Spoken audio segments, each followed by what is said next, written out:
Bienvenidas y bienvenidos al podcast de la Cátedra Dona y Sport de la Universidad de Valencia, un espacio de divulgación científica donde analizamos el deporte desde una perspectiva feminista, de género y de salud. Durante décadas, las ciencias del deporte se han desarrollado tomando el cuerpo masculino como referencia, lo que ha generado importantes vacíos en el conocimiento sobre las mujeres deportistas y en la práctica profesional. En este podcast queremos abrir un espacio de análisis, diálogo y transferencia de conocimiento junto a investigadoras y profesionales que trabajan para comprender mejor la relación entre mujeres, deporte y salud. En este episodio queremos analizar cómo se produce ese sesgo, qué consecuencias tiene la investigación en la práctica y en la toma de decisiones dentro del sistema deportivo y qué cambios estructurales serían necesarios para avanzar hacia una ciencia del deporte realmente feministas y rigurosas. Para ello contamos con dos investigadoras que trabajan precisamente en el análisis crítico de esas desigualdades desde ámbitos complementarios. Nos acompaña hoy Ruth Cabeza Ruiz, que es doctora en Ciencias de la Actividad Física y el Deporte, diplomada en Educación y máster en Estudios de Género. Bienvenida, Ruth. Hola, gracias. Ruth cuenta con más de 20 años de experiencia docente en la Universidad de Sevilla. Su investigación ha evolucionado desde la educación física inclusiva y la coeducación hacia los estudios feministas, centrándose en los derechos de las mujeres y las niñas y en la prevención de la violencia. Actualmente dirige el grupo de investigación Feminae y también es la organizadora del Congreso Internacional de Mujeres en la Ciencia del Deporte, CIMUD. También contamos hoy con María Perrino, que es doctora en Ciencias de la Actividad Física y del Deporte y profesora de la Universidad de León. Bienvenida, María. Muchísimas gracias. Un placer. Actualmente dirige el área de deportes de esta universidad y ha sido directora general de deportes de la Junta de Castilla y León entre 2019 y 2022. Su investigación se centra en liderazgo, gobernanza y presencia de mujeres en las ciencias del deporte, formando parte de redes como Liderar Más y del Grupo de Sociología del Deporte de la Federación Española de Sociología. Bueno, pues muchísimas gracias a las dos. Es un placer poder contar con vosotras en el podcast de hoy. Abrimos un poco la conversación que quiero que tengamos y que tengáis sobre todo entre vosotras dos, conceptualizando un poco de qué hablamos cuando hablamos de sexo, de sesgo, de sexo y género en ciencias del deporte. ¿Estamos hablando solo de una infrarrepresentación de mujeres en las muestras o de un problema mucho más profundo en la forma de construir conocimiento? ¿Empiezas, María, tú? Como queráis. Venga, rompo el hielo.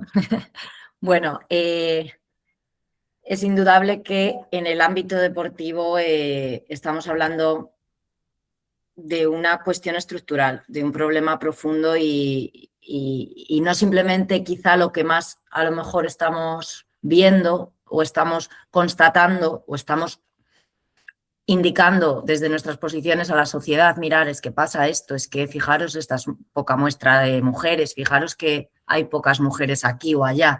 Pero claro, el problema no es puntualmente esas carencias o esas menor volumen de mujeres, ¿no? Que lo es la consecuencia de algo mucho más grande.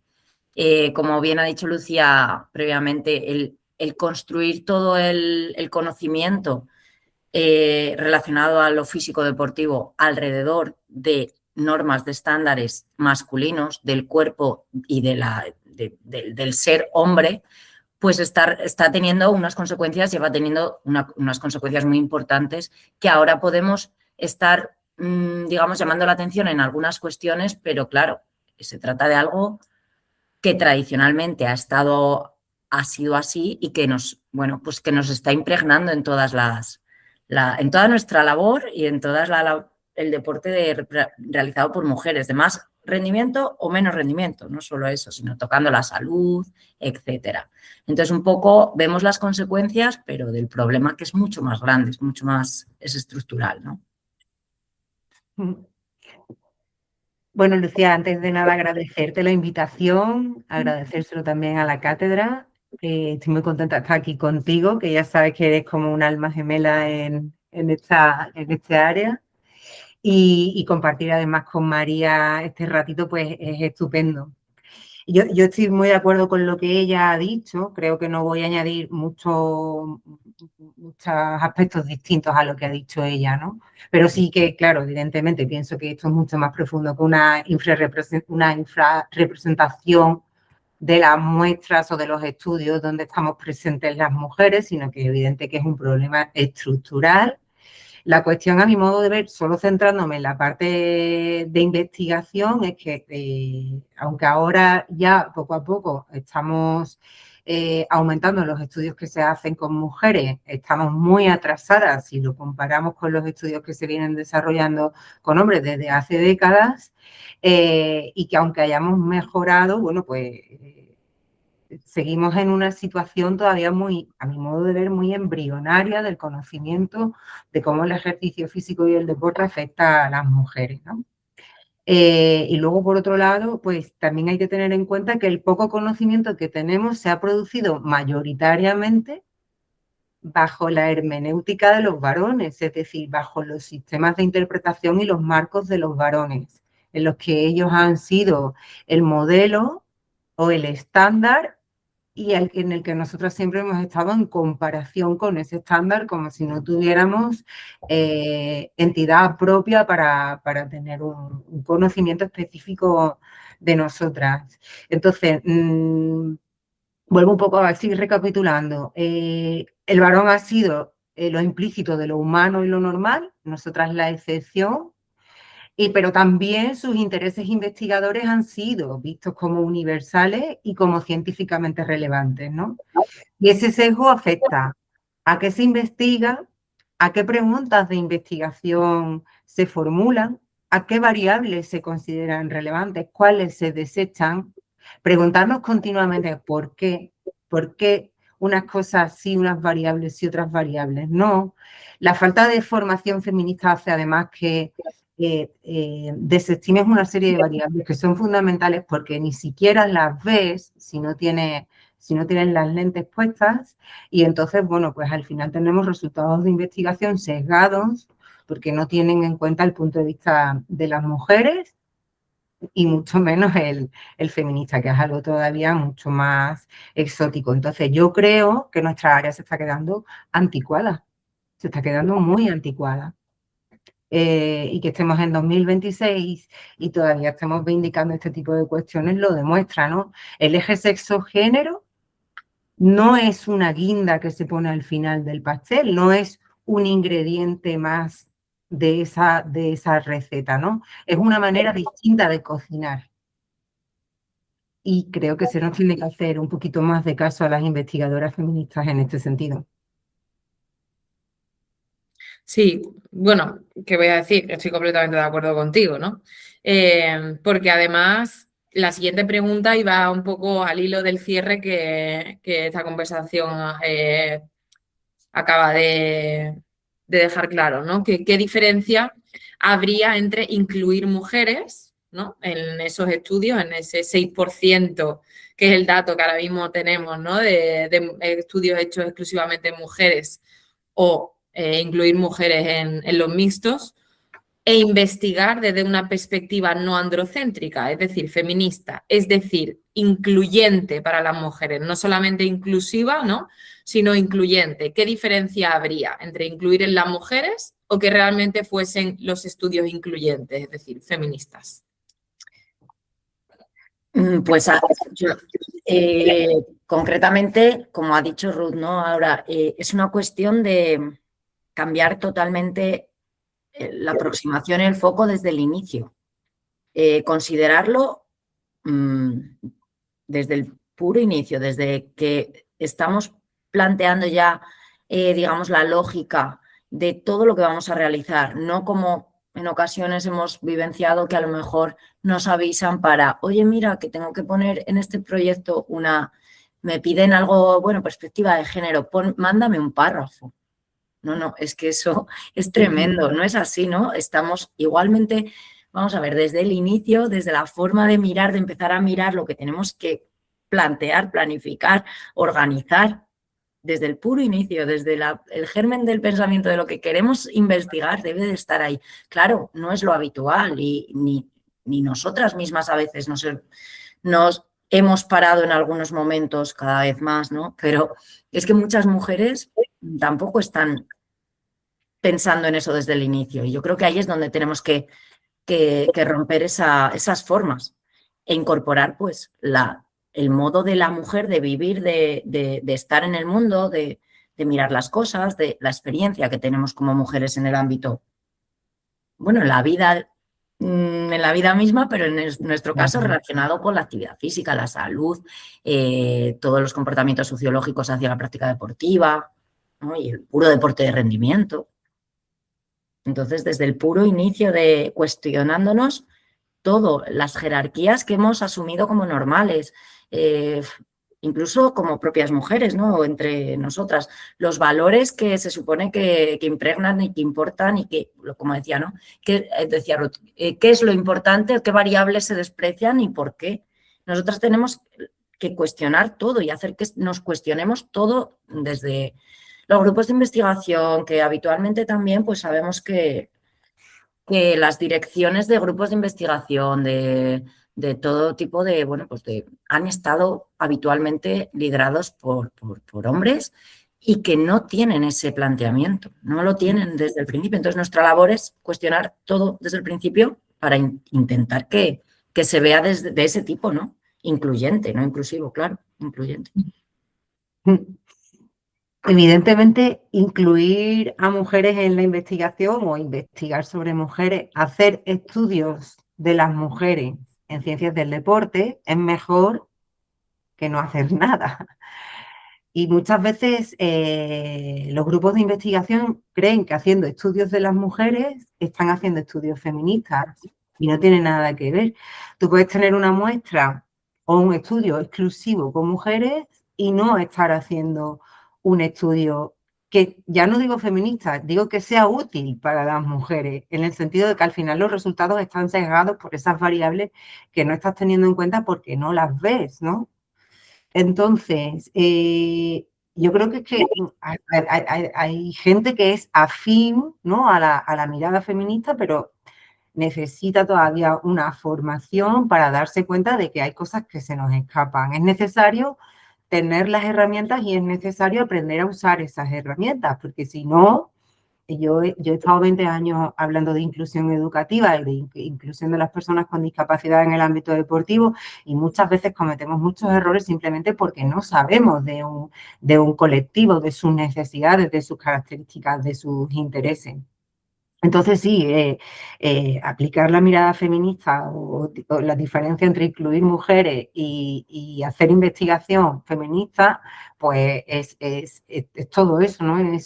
Es acercarse a la teoría feminista, es darles voz a las mujeres, es decir, vamos a dejar de hablar de las mujeres y vamos a preguntarles también a ellas qué les parece, o sea, que hacemos investigación por ellas, pero sin contar con ellas, sin escuchar de verdad y yendo a la raíz de las problemáticas ¿por qué las mujeres acceden menos a los espacios deportivos? ¿Cuáles son los lastres o las cadenas que limitan ese movimiento de las mujeres? Que a las mujeres no nos gusta el deporte, es que a las mujeres no nos gusta jugar, es que a las niñas no les gusta jugar. Entonces, creo que tenemos que ir un poco más allá, ¿no? Hay que tener un análisis más radical y para eso es fundamental el feminismo y aparte, bueno, es que estamos en sociedades liberales y democráticas y somos la mitad de la población que nos quedamos fuera del estudio de las ciencias del deporte en cualquiera de sus ámbitos profesionales. Es cuando menos muy injusto y muy antidemocrático que esto ocurra.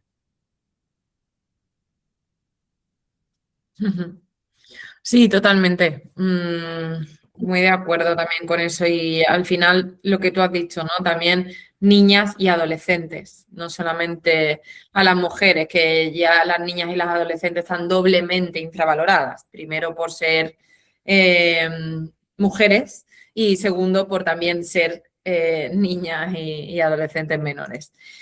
¿Creéis que el problema principal de hoy en día es la falta de datos, la falta de evidencia, la falta de muestra o de no querer coger esa muestra, o la persistencia de marcos interpretativos masculinos presentados como universales? Aunque ya de eso ya ha hablado un poco Ruth antes, pero ¿creéis que hay algo que pesa más que otra cosa? En el fondo, yo creo que pesa más esto último, ¿no? Los marcos que tenemos androcéntricos y, bueno, que nos impregnan totalmente. Pero es cierto también que el hecho de que se consideren algunas variables o no se incluyan por posibles, considerarlas, digamos, que perturban o que son incómodas de tratar desde el punto de vista científico e investigador, pues bueno, porque es difícil, quizá, ¿no? Como no hemos tenido en cuenta nuestras realidades en la investigación en salud y deporte y actividad física, muchos investigadores pues, y muchas investigadoras quizá no prefieren no incluir según qué estudios mujeres porque estropean, entiéndaseme bien, estropean ¿no? Es perturbadoras, ¿no? Variables perturbadoras. Entonces, ese problema que yo creo que estamos mejorando en ese problema poco a poco. Hablábamos de que el 6% aproximadamente de estudios están realizados en mujeres, cuando somos más de la mitad de la población. Pues no es lógico, ya desde esa entrada. Pues estamos trabajando cada vez más en conseguir más datos y en esforzarnos para que, oye, pues que se realicen bien las investigaciones. Pero claro, el punto importante yo creo que es el sociocultural y de los marcos que manejamos en la sociedad, no solo en la investigación. Claro. Es que además, escuchándote, María, voy pensando otras cosas que se me ocurren. Yo creo que las ciencias del deporte es un área de conocimiento que, aunque es interdisciplinar, solo ha atendido a las ciencias de la salud y a las ciencias humanas, a las humanidades y a otras ciencias sociales no le ha prestado atención, ¿no? Entonces, creo que hemos leído muy poco sobre otras áreas que nos llevan años luz en cuanto a una perspectiva más humanista de algo que tendría que, de cajón, ser humanista, que es la motricidad humana, ¿no? Entonces, aquí se ha puesto al varón como centro, cosa que yo entiendo, porque el deporte fue un invento masculino, los grados bueno, los primeros INEF también eran un invento masculino, había algunas compañeras en las primeras promociones, pero eran pocas y esto pues es un elefante que se mueve muy despacio, ¿no? Pero bueno, ya a estas alturas, el primer cuarto del siglo XXI, ya podríamos estar cambiando la mirada y sobre todo leyendo un poco más en áreas bueno, pues que llevan mucho tiempo trabajando estas cosas y que nos abren muchos caminos de investigación. Pero bueno, nos hemos centrado mucho en la salud. No sé si es una cuestión de complejo de inferioridad o qué, pero el caso es que nos hemos centrado mucho en el rendimiento y la salud, ¿no? Y a las mujeres pues se nos ha tratado muchas veces como desviación, como excepción o incluso con condescendencia. Y también, y a veces, y esto es muy preocupante, se nos ha culpado de problemas que nosotros no hemos generado, ¿no? Es el caso de la participación de las adolescentes en las clases de educación física, por ejemplo. ¿Cómo podemos estar culpando a niñas, que son niñas, de ser vagas o de estar desinteresadas por una asignatura en un entorno pedagógico? Es que es lo más antipedagógico que hay. Decir que el problema es de la niña y no del sistema o del docente o de la propia asignatura, ¿no? Y yo, además de esos problemas que señala Lucía, de la falta de datos y la persistencia de los marcos interpretativos masculinos, yo diría que además hay una resistencia increíble a acercarse a los estudios feministas. Que eso suena como un caballo de Troya en los ámbitos académicos de las ciencias del deporte. Entonces es como, no quieren oír hablar de eso, ¿no? Como si fuéramos terroristas y que estuviéramos robando o estuviéramos destrozando lo que los varones han construido. Y no es esa nuestra intención, siempre tenemos que decirlo, sino que, bueno, que se amplíe el foco. Es simplemente que se amplíe el foco, que se están dejando a la mitad de la población fuera. Sí, totalmente. ¿Y qué señales os hacen detectar rápidamente que una investigación, una asignatura, un protocolo sigue operando desde un sesgo androcéntrico? ¿Qué os llama tanto la atención como para decir, bueno, seguimos exactamente en el mismo punto? Bueno, yo como he comentado antes, antes de nada quería apuntar una cosita al tema que ha comentado Ruth. Ahora mismo estamos con el tema de la sociología, por ejemplo, del deporte, estamos haciendo un análisis en los grados de Ciencias de la Actividad Física del Deporte, qué ha pasado con la asignatura de Sociología del Deporte. Es tremendo. No solo Sociología, pero todas las asignaturas con más perspectiva humanista es que están desapareciendo o se están juntando en una asignatura un montón de cosas, de antropología, sociología, filosofía, historia y claro, la visión es para trabajar con seres humanos, desde el punto de vista se está quedando, según mi parecer, muy, muy coja, ¿no? O sea, al final vamos a muy coja. O sea, somos personas y tenemos que tener ese punto de vista que trabajamos con personas, para personas. Y claro, entonces nos imposibilita también adoptar estas miradas críticas que se pueden adoptar en cualquier asignatura, por supuesto, pero es verdad que hay como una poco dictadura de las vertientes más relacionadas con la salud, el rendimiento, etcétera. Y además Sí, se ve como esa jerarquía, ¿no? sí, ahora que has sacado el tema de sociología del deporte, yo que estudié hace 10, 11 años el grado, yo en sociología del deporte hice un trabajo muy bonito que hice como una especie de programa de actividad física para mujeres, bueno, que estaban en un centro que había sufrido violencia, maltrato y violencia machista y maltrato por parte de sus parejas. Y siempre me acordaré, ¿no?, de mi profesor, que fue David Moscoso, que creo que pocas veces me veréis agradeciéndole a un hombre algo, pero en este caso creo que mi madre se lo encontró por motivos laborales años después y siempre se acordaba de ese trabajo, ¿no? Y al final a mí ese trabajo me ayudó mucho y creo que hoy en día sería muy difícil en el entorno que estoy viendo en el alumnado ver trabajos así, ¿no? Que salgas un poco de ciencias del deporte y que igual no tengas esa conciencia igual feminista, ¿no?, que tenías en ese momento como yo, pero sí que hagas como algo diferente o un poco más allá de la salud, ¿no? Y en ese momento mis compañeros no lo vieron en absoluto raro que yo hiciera un trabajo así, lo puse en la clase y a todo el mundo le gustó mucho. Y dudo si 10 años después, es decir, a día de hoy, la reacción del alumnado habría sido la misma. Entonces, No habría sido la misma, Lucía. mm, El clima en el aula ha empeorado en los últimos años detrás de la pandemia. El alumnado es mucho más resistente a escuchar cualquier cuestión que tenga que ver con, bueno, yo no digo la palabra feminismo en clase para no bloquear a nadie. Entonces hablo de igualdad, hablo de género, también hablo poco de género porque ya también se han cansado de esa palabra. Incluso ya simplemente el concepto mujer es un problema, es problemático, ¿no? Entonces, bueno, pues ahí estamos. Si la situación hubiera sido bien distinta, o sea, y en mis clases tienen que aplicar la perspectiva de género porque están obligados y van a ser evaluados por eso. Pero si no, la obviarían totalmente. sí.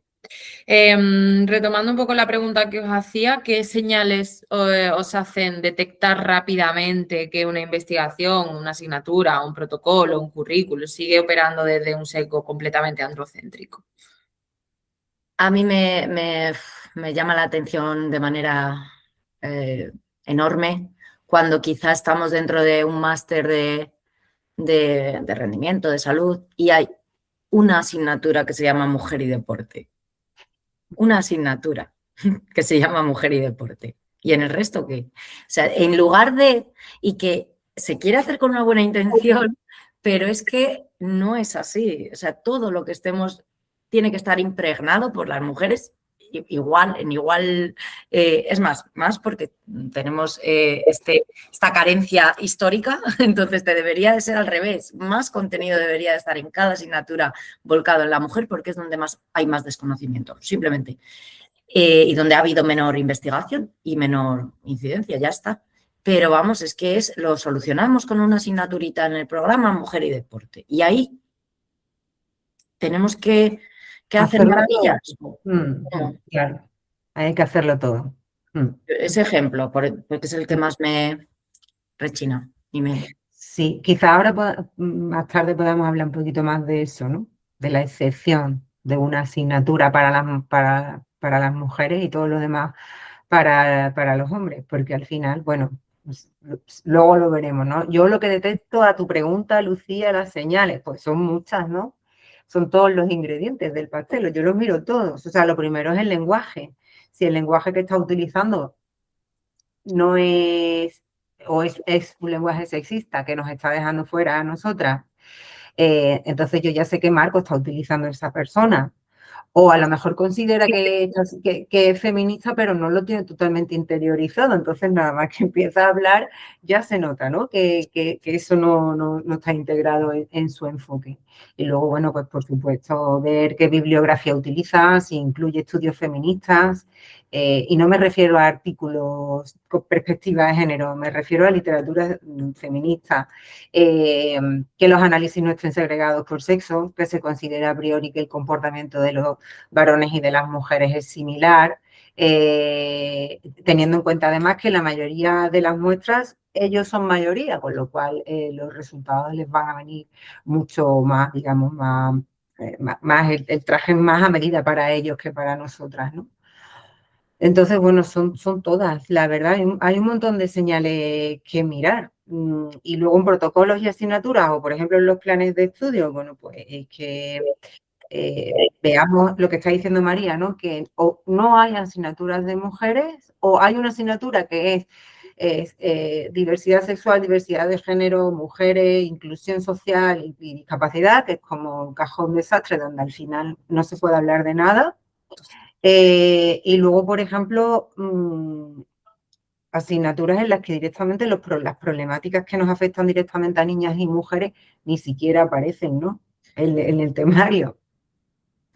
Es absolutamente alucinante. Yo, por ejemplo, pienso en la asignatura de fisiología, que en muchos planes de estudio se habla como de una fisiología neutral. Es que es demencial seguir hablando de una fisiología neutral en el ejercicio físico. Bueno, en cualquier ámbito, considero yo. La fisiología no puede ser solo un modelo. Eso es como si algo no es feminista, es que es machista. Pues si no has estudiado la fisiología femenina de las mujeres, es que has estudiado la masculina, ¿no? No queda otra, es la otra opción. Yo siempre cuento una anécdota también, que fui a un congreso de entrenamiento personal, que me invitaron como ponente, me metieron en la mesa de mujer y deporte, pero es que antes de iniciar el congreso dijeron que el 80% de consumidoras, de clientas de esa empresa eran mujeres. Entonces, claro, yo lo primero que hice al abrir mi turno de palabra en la mesa redonda fue, pero ¿por qué no habéis hecho una mesa redonda de hombre y deportes? Y lo que queréis aquí es incluir a más hombres, ¿no? Para que contraten más ejercicio de entrenamiento personal. Si nosotras somos el 80% de los que estamos pagando, no entiendo esta mesa. Entonces, ya claro, estamos convencidas, ya estamos convencidas. Hemos cogido como la rueda, exacto, y realmente pues no es que no tiene ningún sentido a veces. Ahora sí que me gustaría, Ruth, por supuesto, María pudiendo intervenir cuando quiera y aportar lo que crea conveniente, que lo analicemos desde una mirada feminista, sabemos que cuentas con ella. ¿Cuál dirías que ha sido el gran error histórico de la ciencia del deporte al pensar en las mujeres, ¿no? Pues invisibilizarlas, tratarlas como excepción o estudiarlas siempre en comparación a los hombres.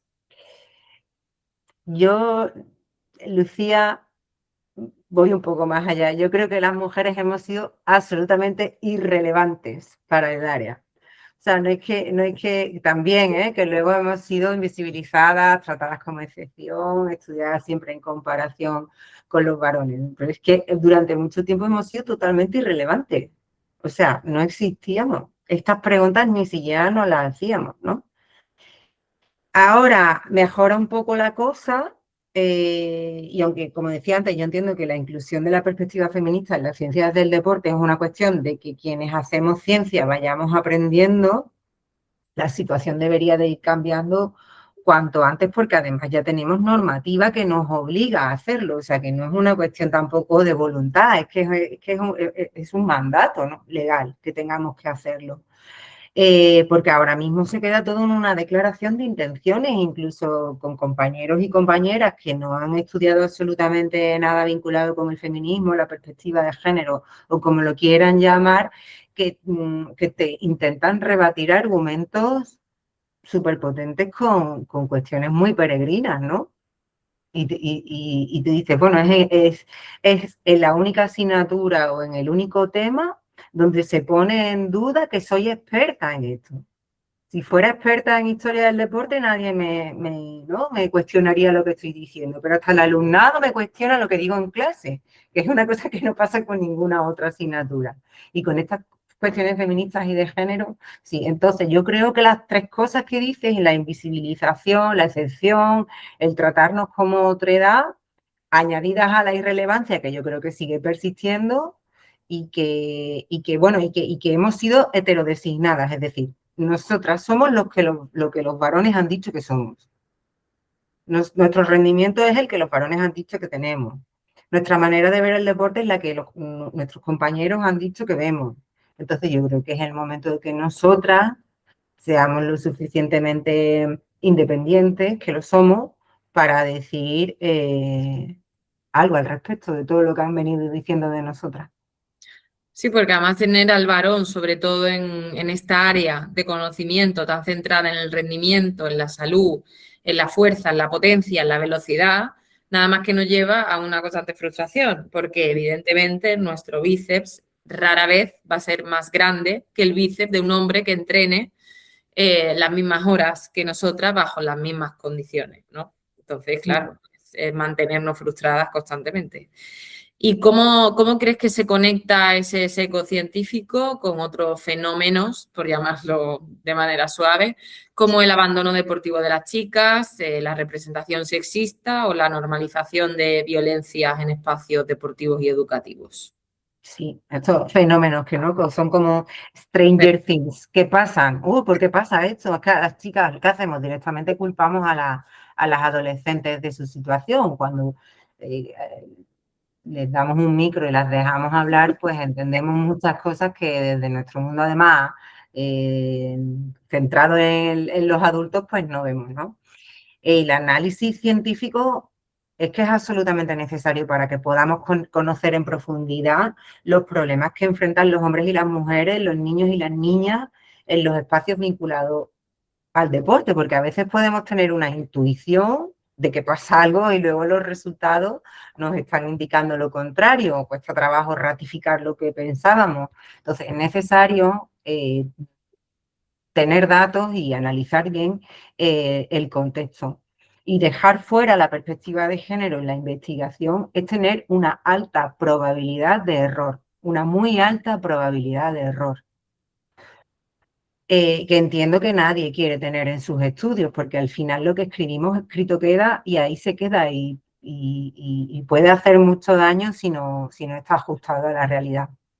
Y luego tenemos que tener en cuenta que deberíamos de hacer mucho más trabajo, no solo en publicar, que es lo que nos permita a los investigadores e investigadoras quedarnos en la universidad en una posición menos precaria, más estable, pero también es verdad que creo que le dedicamos poco, y yo la primera, a la difusión del conocimiento que generamos, ¿no? Y que muchas veces se queda en un paper ahí colgado en alguna plataforma y que las personas, ¿no?, y los profesionales del ámbito del deporte, pues no terminan de leerse. Entonces llegan a clase de secundaria, de educación física, y le vuelven a echar la culpa a las niñas o le vuelven a echar la culpa al alumnado con discapacidad porque no se adapta bien al contexto. No conocer la perspectiva de género o la perspectiva feminista en ciencias del deporte implica no entender cómo funciona el sexo, el sexo a nivel general en el ser humano, que somos sujetos sexuados, y tampoco conocer cómo las construcciones de género en la práctica deportiva, en la salud, en el rendimiento, en la gestión o en la adherencia al deporte influyen, ¿no? En función de si somos hombres o mujeres. Y esto tiene un impacto directo, sobre todo en niñas y adolescentes, porque sus necesidades y sus condiciones específicas no están bien dibujadas, no las conocemos. Y tampoco conocemos bien a los hombres que no se ajustan al modelo estrecho de masculinidad hegemónica, que en realidad son la mayoría. Y también estamos abandonando mucho esa parte, ¿no? Yo creo que es que, honestamente, nos quedamos muy atrás en las ciencias del deporte si continuamos así. Mm. Sí, sí, además los niños y los adolescentes lo expresan así, aquellos que no se sienten representados y que incluso a veces se sienten avergonzados, pues también lo expresan así, ¿no? Y tú que trabajas... Además, una cosa, Lucía, perdona, es que si no incluimos una perspectiva feminista en los grados de ciencias del deporte, nuestros titulados, nuestras tituladas no saben trabajar con la mitad de la población, solamente saben trabajar con los varones. Entonces, estamos formando al alumnado en el 50% de la gente con la que van a poder trabajar, y a mí todos los años en las prácticas se encuentran con embarazadas, se encuentran con mujeres mayores, se encuentran con mujeres en menopausia y no saben, es que no saben ni cómo dirigirse a ellas. Entonces, estamos teniendo un problema que es aún más grave, que es el de la competencia profesional, que es que no sabemos trabajar con las mujeres, ni con las adolescentes, ni con las niñas. Ni entendemos tampoco el ciclo menstrual que afecta a todas las mujeres, situaciones o enfermedades como la endometriosis, el embarazo, la perimenopausia, o sea, menopausia, no entendemos nada, claro. Tú que trabajas y diriges un grupo como Feminae, que vincula feminismo, educación, motricidad e investigación, ¿qué cambia realmente cuando el punto de partida no es solo meter a las mujeres, sino analizar el deporte y el contexto físico-deportivo y de educación física como un campo atravesado por relaciones de poder? Pues es que en el grupo de investigación ha permitido que apliquemos todas estas cuestiones que venimos hablando desde el principio, ¿no? El marco entero. No es solo incluir a mujeres en nuestros estudios, darle prioridad a la voz de las niñas y las adolescentes, que están muy, muy olvidadas y tienen muchas cosas que decirnos, sino es que el enfoque al completo cambia. De hecho, la cosa de preguntarse qué tienen que decir las niñas y las mujeres ya es un acto combativo, es un acto feminista, porque por lo general no se les está escuchando, ¿no? O se cogen muestras de niños y niñas y al final no se sabe quién dice qué cosa, porque las realidades, desde luego, no son las mismas. Yo creo que la ciencia mejora en el sentido de que priorizamos temas que a lo mejor no se han considerado importantes por nuestros compañeros, que cambiamos las preguntas de investigación, intentamos además también hacer una ciencia participativa con las mujeres que trabajan con nosotras, diseñamos instrumentos más válidos y fiables porque preguntan por todas esas variables que normalmente no se tienen en cuenta y que son fundamentales en los resultados. Entonces, luego en la interpretación de los datos que tenemos, de los resultados, lo que aplicamos es una visión mucho más femenina o mucho más marcada por nuestra experiencia como mujeres, porque las investigadoras de Feminae somos el 90% mujeres y podemos entender perfectamente cuáles son... es muy fácil entender a una mujer cuando eres una mujer. Es muy fácil entender lo que te está contando. Y nosotras que hacemos especialmente investigación cualitativa, pues tenemos una afinidad mucho más cercana con ellas, ¿no? Y esto permite pues darnos cuenta de desigualdades que, bueno, pues que no son fallos individuales, que no son excepciones, ¿no? Que son efectos de una organización que sistemáticamente se olvida de nosotras, de nuestros intereses y de nuestras particularidades. Y ojalá fuéramos muchísimas más en Feminae o hubiera muchísimos más grupos como Feminae en el sentido de que pudiéramos abarcar todas las problemáticas que tenemos que enfrentar, que son muchísimas, porque están todas o casi todas sin atender. No voy a decir todas, ¿vale? Pero casi todas sin atender. Sí, de hecho, esto es una conversación que está saliendo en todos los episodios del podcast y creo que es algo común esta conversación, que es convencernos y convencerlas a ellas que los problemas que tienen o todas las situaciones que viven en absoluto son producto de algo individual, lo que es compartido, es colectivo y como tal y como sociedad tenemos la responsabilidad, sobre todo desde la administración pública, ¿no? Como forma parte de la financiación de la cátedra, por ejemplo, o las universidades públicas, de dar respuesta a eso y de darles una solución. Es una responsabilidad nuestra.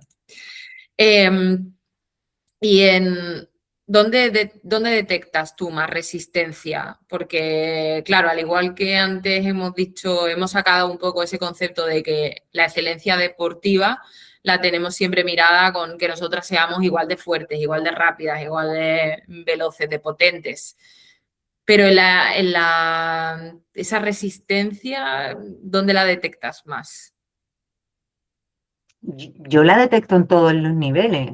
La detecto en la academia, la detecto en las aulas, la detecto en el gimnasio al que voy a entrenar fuerza desde hace 30 años, la detecto por por todas partes, ¿no? En todo lo que tenga que ver con nosotras. Creo que somos el colectivo más discriminado, bueno, digo colectivo porque dentro del sistema de poder tenemos muy poco poder. Entonces, desde una perspectiva del poder, somos un colectivo, aunque seamos la mayoría de la población. Y no veo ningún otro grupo social que sea menos legítimo que las mujeres, la verdad. Es muy triste, pero es que es evidentemente así. Yo creo que desmontar incluso lo que es la excelencia científica, que también es una cosa en la que nosotras no hemos participado, pues implica que nos dejan hablar de ellas siempre que aceptemos ciertas cuestiones que no se tocan y en realidad entiendo que al hablar de igualdad siempre hay que cuestionar todos los criterios en los que se crearon los fenómenos humanos, ¿no? Históricamente lo que se ha considerado relevante es lo que le ocurre al varón sin discapacidad y todo lo demás ha quedado en un segundo plano.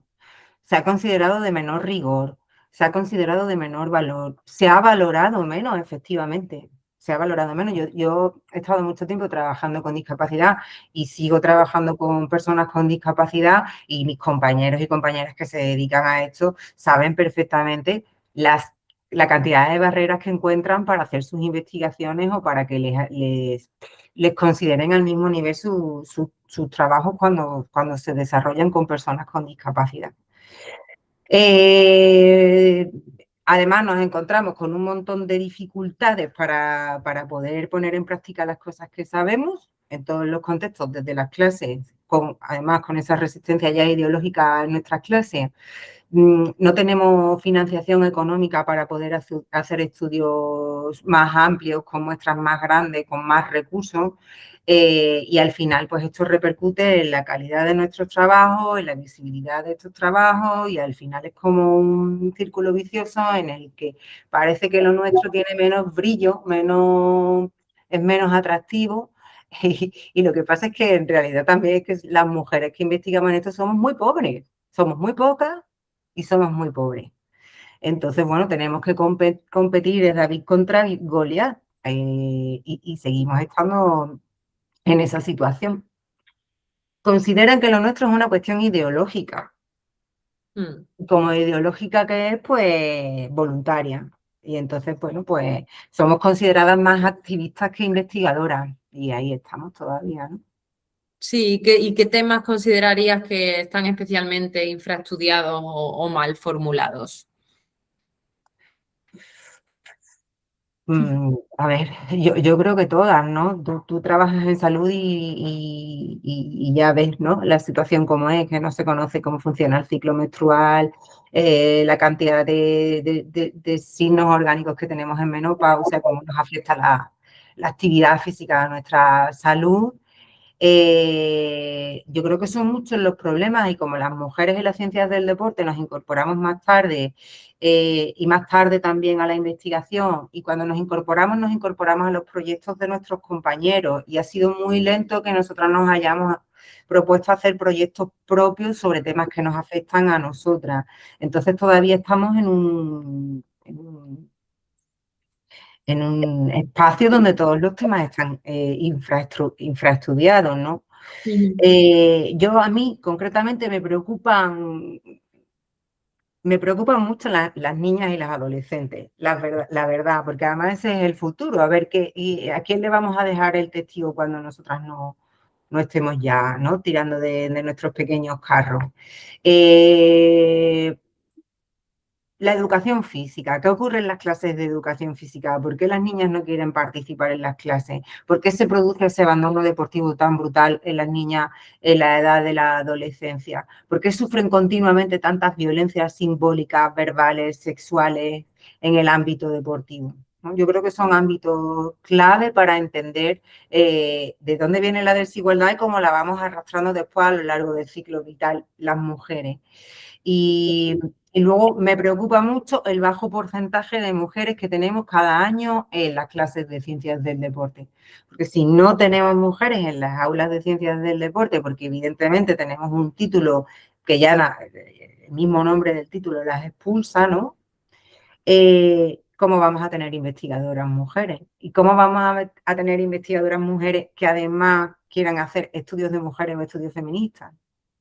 Entonces, me da miedo pensar que dentro de unos pocos años esto sea un grado de ciencias del fútbol, de ciencias del rendimiento masculino y poco más, porque si no estamos, ahí sí que no van a hablar de nosotras, ¿eh?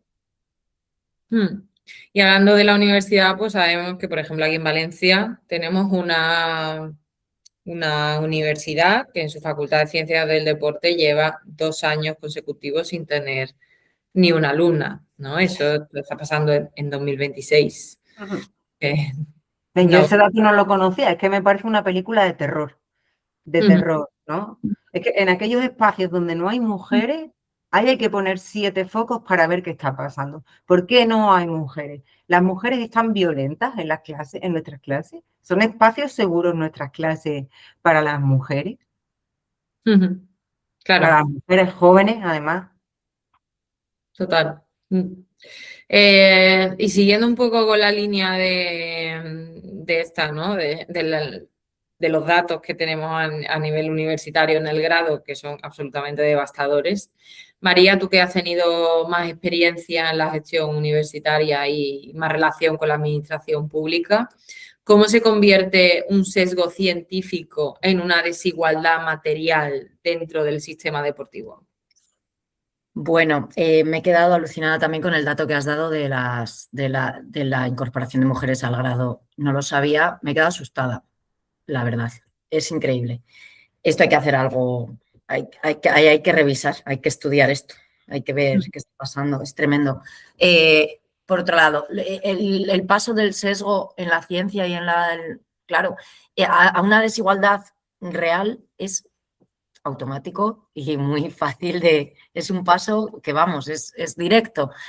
Si toda la investigación, toda la ciencia se construye centrado en el modelo hombre, los presupuestos, los espacios, los recursos, los focos mediáticos, todo va a ir ahí. Es decir, no vamos a desaparecer también del interés, si ya estamos bastante poco, pero vamos a desaparecer sobre todo por el tema de los recursos económicos, recursos tipo becas, lo que no está presente pues se deja de financiar, se deja de luchar por ello y también afecta porque de esta manera vamos a tener cada vez menos credibilidad. Entonces es complicado luchar en un ambiente así y expulsa también porque yo siempre digo que hay que ser valiente también para meterse en estos ámbitos y pasar unas experiencias que son incomodísimas para todas aunque seamos, bueno, personas valientes o echadas para adelante en algunos momentos, que a lo mejor no eres valiente, pero te lo haces. Pero es que es incómodo y es día tras día una lucha constante en algunos ámbitos.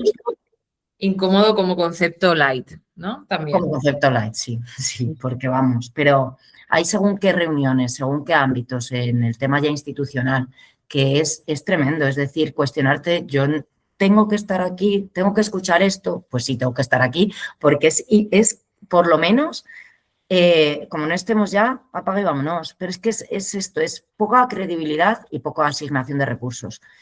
Y bueno, yo creo que es un poco el problema, y que es automático, o sea, es que entre el sesgo que existe y que no haya, o que haya una desigualdad manifiesta, es que es automático, es lo mismo, ya está, directo. Ya has respondido un poco a la siguiente pregunta que tenía por el tema de los recursos y tu insistencia en resaltar que yo veo que estamos un poco todas así, ¿no? Diciendo que necesitamos más recursos y por lo que ha dicho también antes Ruth, que encima las mujeres que nos dedicamos o que trabajamos desde el feminismo y con perspectiva feminista estamos más empobrecidas. Eso tampoco es ninguna novedad. ¿Dónde ves tú con más claridad esa traducción institucional del sesgo, ¿no? En presupuesto supongo que sí, pero en programas, protocolos, personal técnico, criterios de evaluación. Bueno, un poco, yo creo que tema presupuestario, dónde se dirige el dinero en las organizaciones deportivas, tanto entidades. A ver, es cierto que las entidades públicas tienen un nivel mayor de rendición de cuentas, las públicas que las privadas. Pero aún así falta mucho camino para que sean entidades que rindan cuentas de forma transparente, que rindamos cuentas de forma transparente muchas veces si hablamos también de las universidades públicas. También en cómo consideramos y visibilizamos los éxitos masculinos o femeninos. Muchas veces vemos diferencias en esto, ¿no? Las categorías de éxito que manejamos, pues a veces no, desde las instituciones no se atiende igual, pero en cuestión de entidades privadas, pero hablo de privadas como las federaciones deportivas, que son privadas, pero ejercen competencias públicas por delegación. O sea, que en ese sentido funcionan para lo que quieren muchas veces, dicen, somos administración pública, y para otras cosas no. Bueno, pues señores, y digo señores porque la mayoría son señores, pongamos atención en esto. Si tan administración pública somos, ¿cómo se están repartiendo los recursos aquí? Y no solo económicos, que por supuesto, pero no solo económicos, de espacios, de instalaciones, de material, de vestimenta, de todo. Puestos, por supuesto, claro, ahora en las juntas directivas, si no llegan a tener un 40%, no entran a según qué subvenciones, por ejemplo, estatales. Pero es que esto, claro, que están día y noche quejándose de que esto no es normal, que no hay mujeres, que no quieren, que no hay. Vamos a ver, si no hay, que muchas veces hay, pero si no hay, preguntaos por qué no hay. Claro, es que no es muy cómodo decir no hay, pero sí que hay, o se les expulsa o no están cómodas. Entonces hay que hacer un esfuerzo en eso también, ¿no?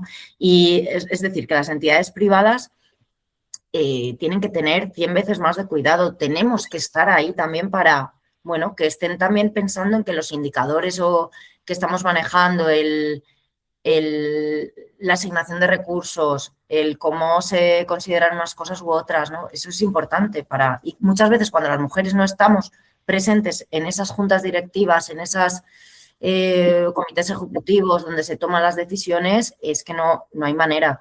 El otro día hablábamos con una investigadora bueno, es española, pero está en Reino Unido, en Loughborough, y nos contaba lo que pasó con la selección de rugby de Reino Unido después de la pandemia.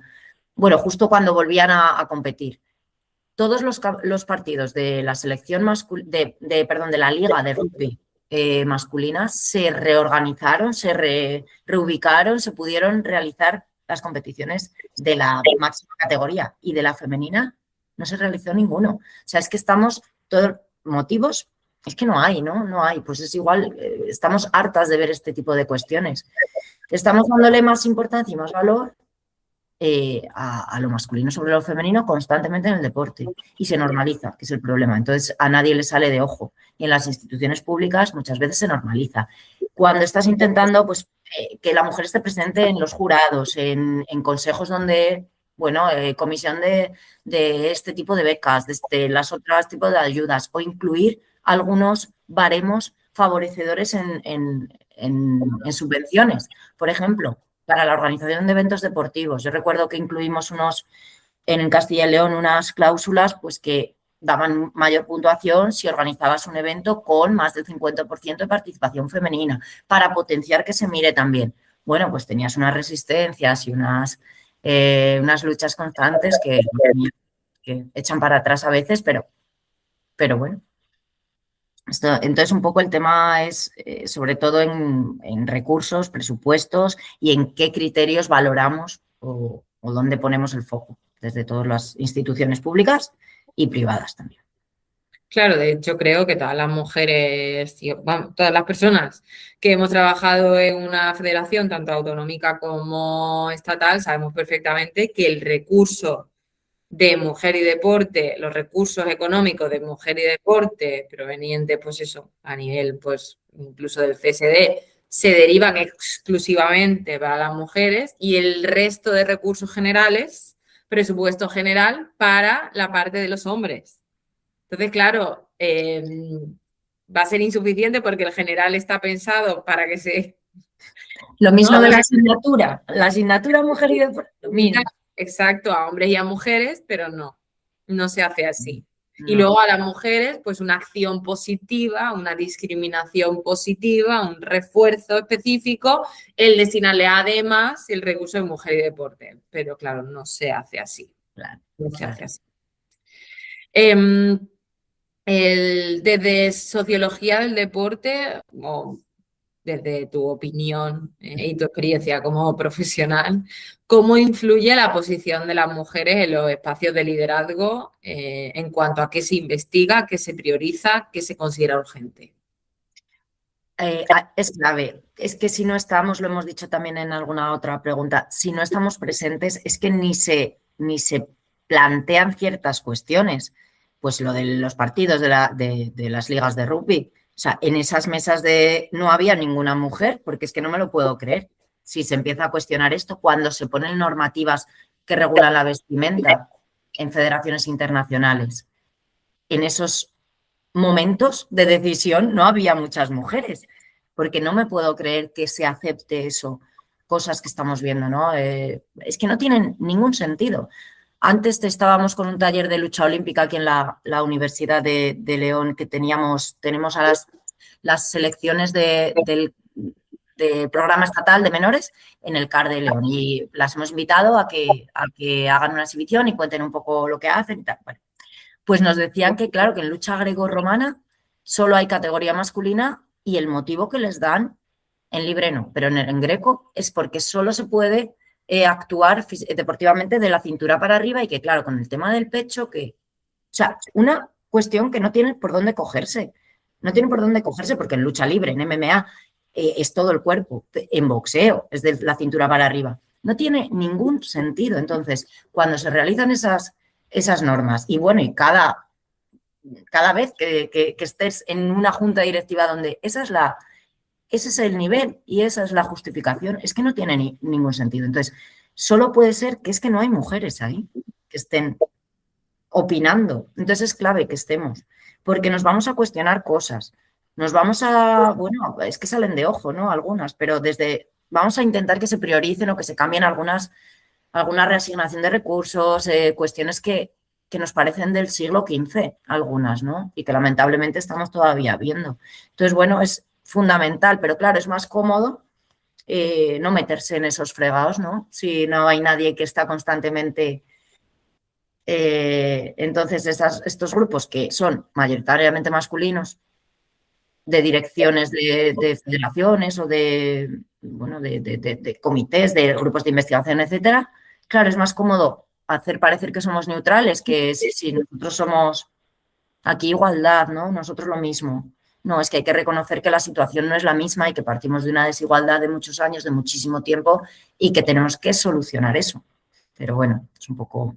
Claro, hacer que el contexto sea equitativo, que es un concepto mucho más asociado a justicia social, ¿no? Que si mantenemos la desigualdad, lo que estamos haciendo, o sea, si mantenemos la igualdad, lo que estamos haciendo es mantener la desigualdad.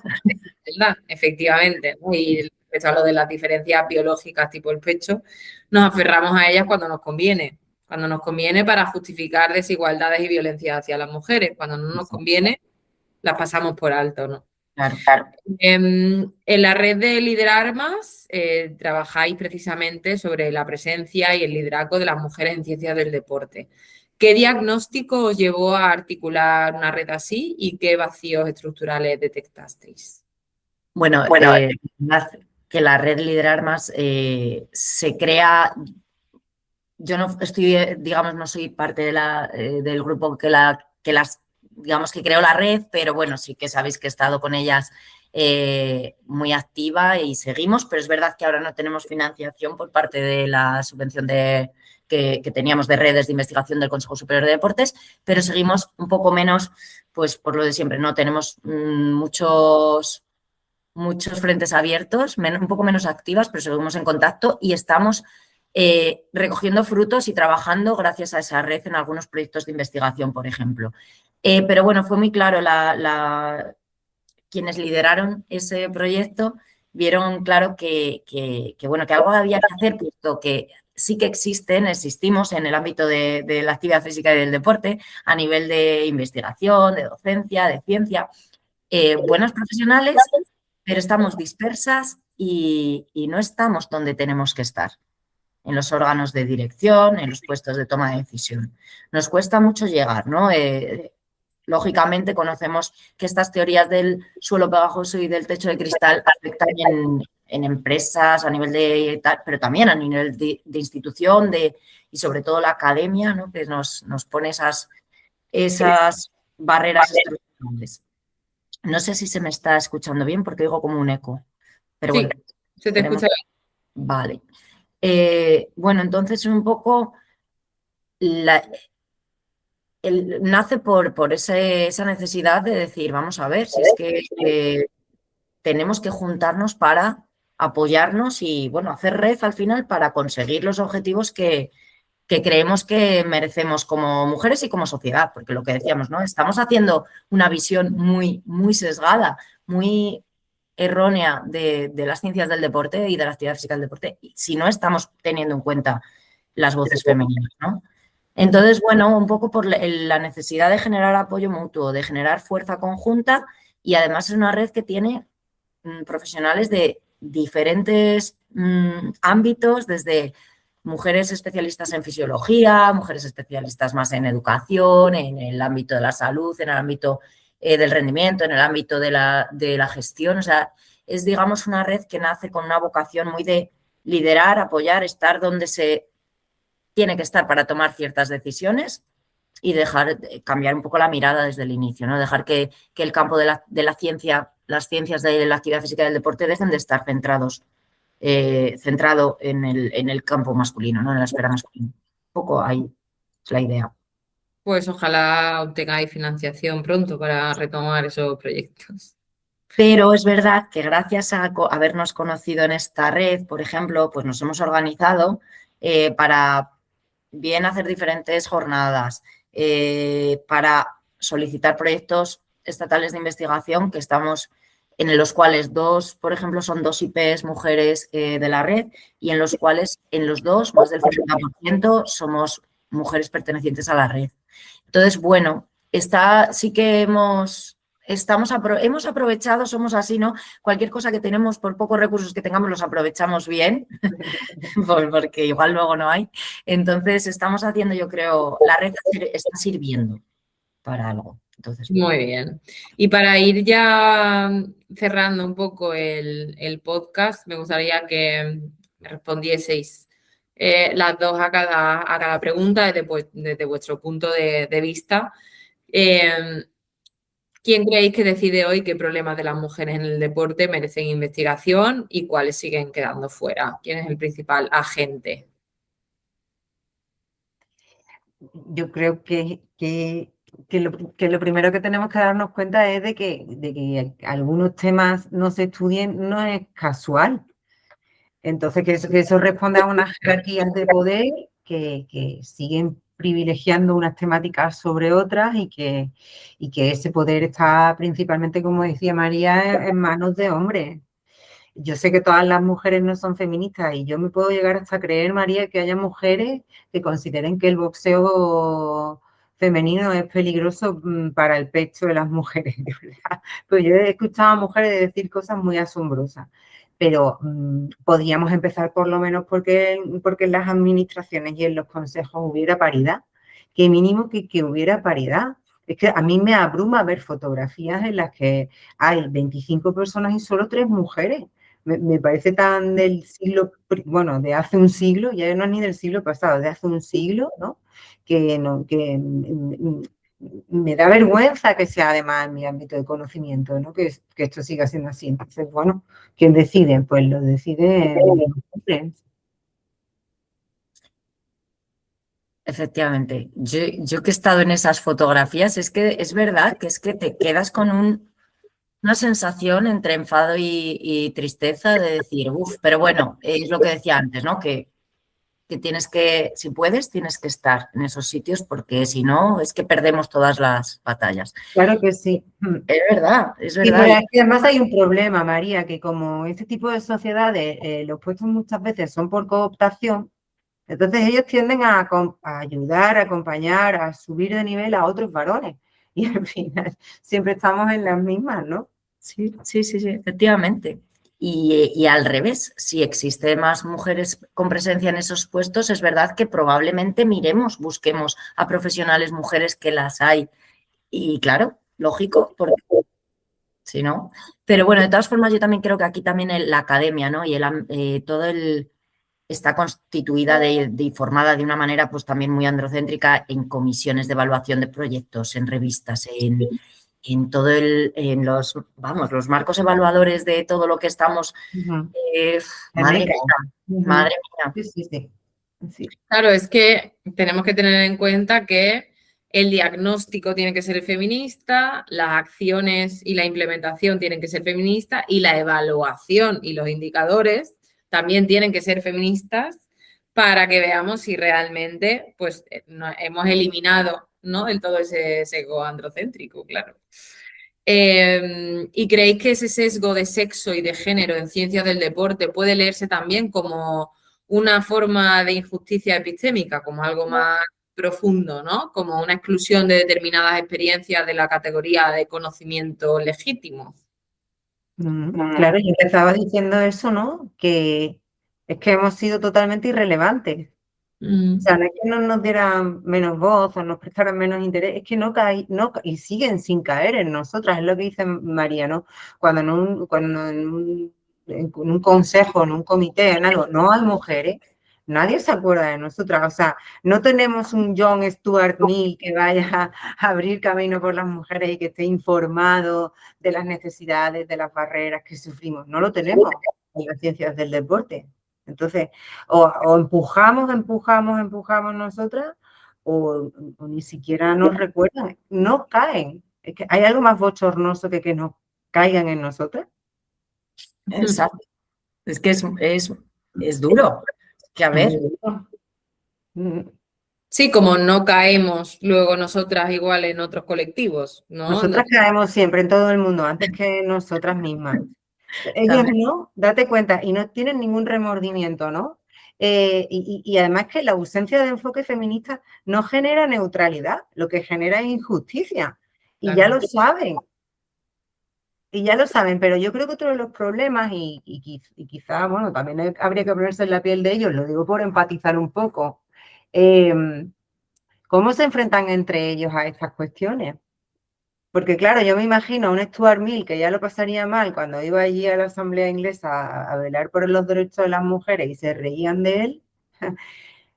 Vamos a tener algún compañero que sea capaz de aguantar bueno, pues el señalamiento, etcétera, que puede conllevar, que además es que nadie va a luchar mejor por nosotras que nosotras. y que además ya Stuart Mill, el pobre, que no dejaban a las mujeres hablar en ciertos espacios, pero nosotras ya por lo menos que nos escuchen. Es que ni nos invitan para que hablemos, no sé, me parece muy triste y no sé cómo podemos trabajar esa cuestión con nuestros compañeros, la verdad. ¿Qué papel creéis que juega la comunicación científica y divulgativa en perpetuar o desmontar ese sesgo? Hombre, yo creo que tenemos que aprovechar ahora mismo todo tipo de altavoz que tenemos para bueno, intentar desmontar ciertas creencias, luchar contra injusticias que sabemos que se están dando, alzar la voz donde tenemos que alzarla. Entonces yo creo que sí que lo tenemos a nuestra disposición y puede transformar, puede ser una herramienta para transformar o al menos para provocar esta mirada más reflexiva, más crítica, más... Y también para apoyarnos entre nosotras un poco, porque cuando es una persona la que a lo mejor quiere luchar contra esto y bueno, el entorno es tan hostil, es complicado, pero si ya hay más voces, se va uniendo y nos vamos, oye, pues también haciendo fuertes, uniendo, yo creo que tenemos que utilizar este tipo de herramientas para... Y luego, por supuesto, los congresos, por ejemplo, en nuestro ámbito, ¿no? Más centrado ahora en la academia de la ciencia, lo que están haciendo Ruth desde el grupo de Feminae, es que es crucial, es que lo necesitamos. Es este tipo de altavoces, no tan divulgativos, sino también más académico-científicos, porque es que son necesarios. Y ahí sí, ahí vamos a ir, yo creo, dando voz y legitimándonos y, oye, pues que lo que es justo, por otra parte, que no es nada más. Así que yo creo que tenemos que aprovechar un poco la comunicación científica y divulgación a todos los niveles, lo tenemos que intentar aprovechar y entre nosotras también pues hacer lo que decíamos, invitarnos a jornadas, a talleres, claro que sí. Sí, que haya muchas en la foto. Que Sí. seamos por lo menos la mitad. Sí. ¿Y qué alianzas creéis que hacen falta hoy entre academia, gestión, instituciones, profesionales para que este cambio no quede solo en discursos? Pues eso, es que al final es una declaración de intenciones porque no hay tampoco un sistema de inspección que vea si se están llevando a cabo o se están desarrollando la legislación que hay, que además en España es una legislación muy completa, pero que también a nivel europeo nos obligan a hacer investigación con perspectiva de género. Pero luego, por ejemplo, si en la convocatoria del Plan Nacional aquí en España te piden que haya esa perspectiva de género, pero quien evalúa esos proyectos no sabe qué es la perspectiva de género y considera que una explicación tal como la que os voy a decir, este estudio no necesita la perspectiva de género porque se considera a los sujetos personas. Eso lo he leído yo en un proyecto de investigación que concursaba a financiación nacional, ¿no? En este estudio, era un estudio sobre deporte. No es necesaria incluir la perspectiva de género porque todo el equipo de investigación trata a los sujetos como personas, ¿no? Entonces, es un mensaje devastador. Pues claro, cayó en mis manos y yo lo valoré en consecuencia, pero cualquier otra persona que no tenga formación lo puede valorar como una explicación buena y darle buena puntuación a ese proyecto en ese punto, ¿no? Entonces, bueno, hace falta apertura de mira de nuestros compañeros, hace falta compromisos políticos de verdad que obliguen y que sancionen y que vigilen que se están aplicando estas cuestiones.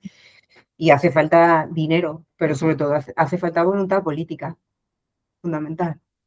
Eso iba a decir yo, que para mí lo más importante es la voluntad política de ciertas personas y la voluntad y la lucha de todas, ¿no? Pero en realidad quienes tengan ese altavoz tienen que aprovecharlo y donde estés, pues es voluntad, es muy difícil, pero muchas cosas son complicadas, ¿no?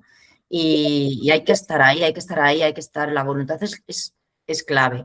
Pero en cuestión de alianzas, yo sí creo que hay que seguir buscando alianzas con personas o con instituciones que podamos tener un poco más de, no sé, de aliados quizá un poco que podamos tirar de ellos, ¿no? Hablabais antes de David Moscoso, por ejemplo, es que, claro, este tipo de personas, la verdad que yo creo que es importante estar cerca de ellos. Y los medios de comunicación también. Necesitamos un poco también estas alianzas entre instituciones y medios para que estén un poco también del lado de justo. Entonces yo creo que un poco también contar con los medios desde las instituciones es muy importante y creo que nos puede ayudar. Sí, bueno, yo me quedaría, creo que como todos los capítulos del podcast que voy a tener, me quedaría hablando horas más con vosotras, pero bueno, afortunadamente, como puedo hacerlo fuera de aquí, soy una privilegiada, no como la mayoría de las oyentas, pues voy a ir cerrando ya el episodio. Me gustaría que fueseis las dos pues, cortas en la respuesta para cerrar con estas preguntas. Y me gustaría que dieseis como una idea, una frase sobre mujeres y deporte que consideréis intelectualmente pobre o dañina y que debería desaparecer. Ya. Me pide una cosa muy difícil.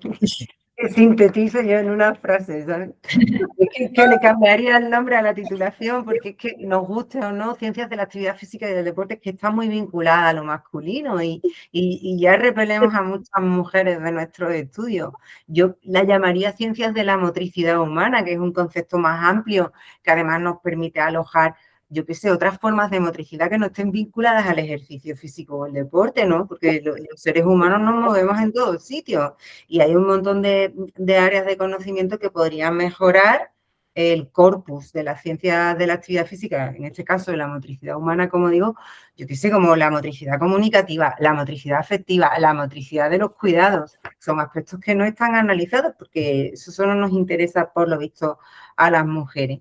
Así que yo diría, sí, la frase, yo diría unas ciencias de la motricidad humana que sean más humanas. Qué bonito. Totalmente. A mí me parece que una de las ideas más dañinas es considerar que el deporte es igualitario y que la gente se llena la boca diciendo que el deporte es igual para todos, para todas. Es mentira. Así que yo creo que lo primero es reconocer eso y realmente ponernos manos a la obra y ya está. O sea, el deporte no es igualitario per se. De hecho, No. lo contrario. Entonces tenemos que trabajar ahí desmontando eso. Un cambio urgente que deberían asumir ya las facultades de Ciencias de la Actividad Física del Deporte, aparte de cambiarle el nombre al grado. Que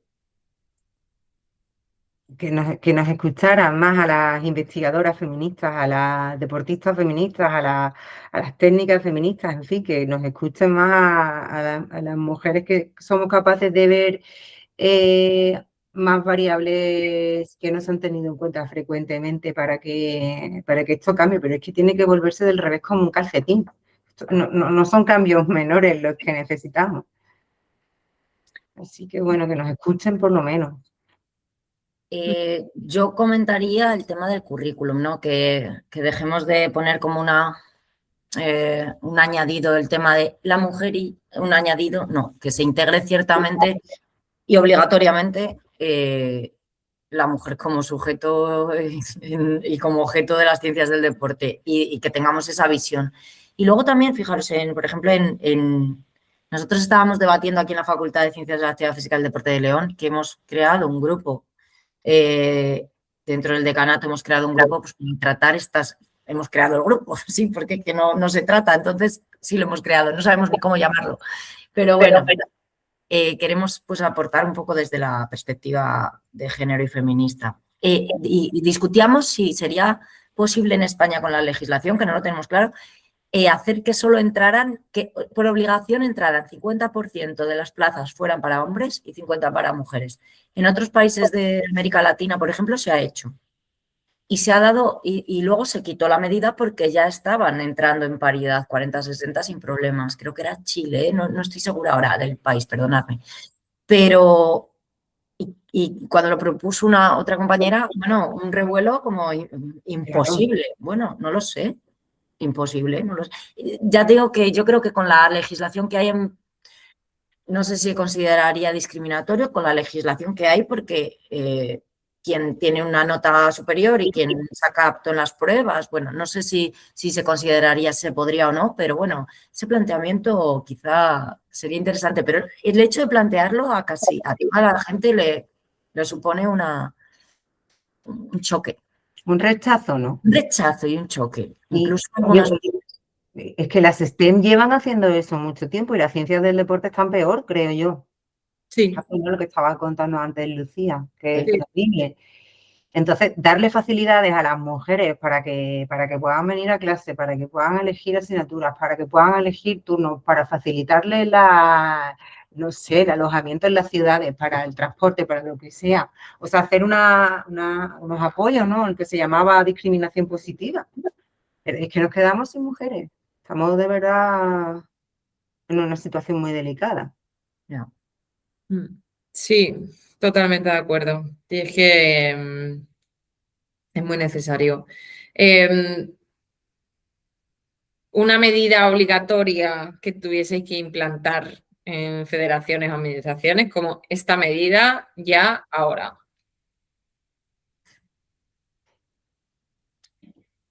Yo honestamente creo que las medidas están, pero que no se desarrollan, ¿no? Yo más o menos, quizá María sabe mucho más de esto que yo, y tú también, Lucía. No, que no sea formal, ¿no? Que se haga real y efectivo. Lo que está en lo formal, que se haga real y efectivo. Y la delegada de igualdad, la figura de la persona delegada de igualdad ya está, bueno, pues, ¿dónde está? Pero que se le haga caso. Claro, que Es sea que una es- persona eso formada y educada. también. Y luego que se le haga caso. Es que es tremendo cuando se ponen algunas cosas y no se les hace ningún caso. Y claro, la gente se cansa de intentar también hacerlo todo lo posible cuando recibe negativas constantes. Yo también haría hincapié en la distribución de la financiación, de presupuestos, que fuera de algún tipo obligatoria, de verdad que fuera la mitad para el deporte, para la categoría femenina y la mitad para la masculina. Y lo que conllevase. Sí, y aunque ya Ruth lo ha dicho, ¿no? Porque yo creo que el cambio de nombre, además del grado, es bastante acertado, que además me gustaría resaltar que nosotras tenemos mejores resultados académicos y aún estudiando en un grado que es profundamente androcéntrico y donde nuestros intereses no están para nada representados. Aún así, solemos tener también mejores resultados académicos. Entonces, también pues, el tema de la obtención de la beca, ¿no? Por nota de corte y demás que habéis dicho antes. Claro, ahí, por ejemplo, en un sistema no igualitario, sino equitativo, tendría que verse que nosotras hemos pasado por todas esas asignaturas que son claramente, hegemónicamente, históricamente masculinizadas y donde nosotras aún así hemos sacado mejores notas que ellos. Y entonces, pues bueno. Y que las chicas que llegan a los grados en realidad son unas resistentes, ¿no? Total. Porque han superado tantas barreras que ni siquiera han visto. Y aún así han llegado hasta aquí, que se merecen, sin necesidad de tener que pedirlo, un reconocimiento y un reconocimiento a nivel económico, o sea, de ayuda traducidas de cualquier manera, pero que sea un aliciente para que para que podamos tener mujeres, es que nos estamos quedando sin ellas, efectivamente. Sí, todavía recuerdo cuando un profesor de atletismo, que bueno, ojalá me escuche, me dijo que por mujeres como yo no se deberían de haber quitado nunca las pruebas físicas, en primero de carrera. Entonces, bueno, le mando un saludo. Qué simpático, se lo mandamos, sí. Qué agradable, es que vamos. Mujeres como nosotras, hay un rayito de luz y un rayito de esperanza. Bueno, terminamos ya el episodio de este podcast. Ha sido un placer compartirlo con vosotras dos. Desde la Cátedra de Dona y Sport de la Universidad de Valencia esperamos que este episodio contribuya a abrir preguntas, generar reflexión y sobre todo seguir impulsando conocimiento que permita mejorar la salud y el bienestar de las mujeres, las niñas y las adolescentes en el deporte. Gracias por acompañarnos y nos escuchamos en el próximo episodio. Un placer. Gracias, Lucía. Gracias a ti, a la cátedra, gracias.